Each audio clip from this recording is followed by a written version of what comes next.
Hello everyone, আসসালামু আলাইকুম। আজকে আমি হাঁসের মাংস রান্না করব। প্রথমে মাংসটাকে আমি ধুয়ে পরিষ্কার করে নিয়েছি। তারপর আমি পাতিলে মাংসটা নিয়ে নেব। পাতিলে মাংস নেওয়ার পর আমি পরিমাণ মতো পেঁয়াজ কুচি আর ফ্রোজেন করা রসুন বাটা আর আদা বাটা দিয়ে দিব।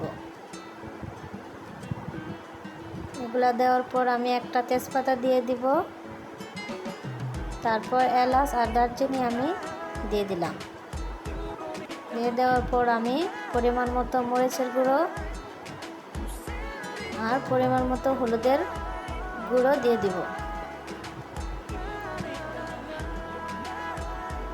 পরিমাণ মতো ধনিয়ার গুঁড়া দিয়ে দিলাম আর পরিমাণ মতো জিরার গুঁড়ো দিয়ে দিব আর স্বাদ মতো লবণ দিয়ে দিব। দেওয়ার পর আমি তেল দিয়ে দেব আর সবগুলো উপকরণ আমি ভালোভাবে একসাথে এটাকে মেখে নেব। দেখেন আমার মাংসটা মাখানো শেষ।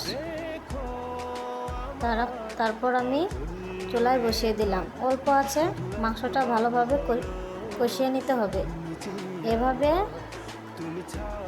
অনেক সময় ধরে জাল করে নিতে হবে। মাংসটা ভালোভাবে কষিয়ে নিতে হবে।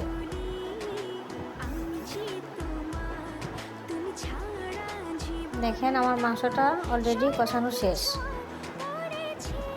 আমি ভালো করে এটাকে কষিয়ে নিলাম।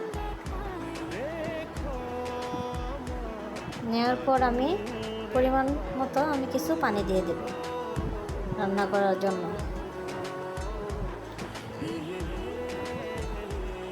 দেখেন আমি ভালোভাবে এটাকে রান্না করে নিয়ে নেব। মাংসটা অলরেডি আমার রান্না করা শেষ। দেখেন কি সুন্দর হয়েছে। হাতে মাখিয়ে এভাবে মাংসটা রান্না করলে মাংসর স্বাদ দ্বিগুণ বেড়ে যায়। খেতে অনেক ভালো লাগে।